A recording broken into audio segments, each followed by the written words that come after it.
ওই রিক্সা ওই বেটা কই যায় আটকে বই দেন কে ভাই দাঁড়া আমি দেখতেছি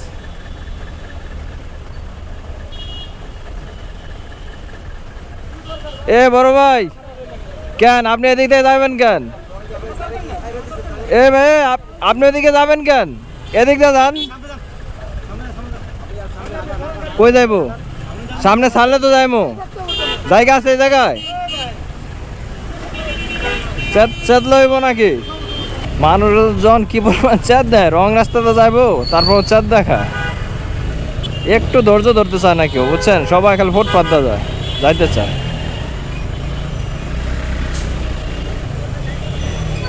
এ বড় ভাই আপনি যাইতে আইলেন ওই জায়গায় রাস্তা আছিল আপনি কি হেলিকপ্টার চালান নাকি যে জায়গায় যান সেই জায়গাতে আপনি যাইতে পারবেন হ্যাঁ আপনারা ফুটপাতে যাইতে দেয় নাই আপনার ভাই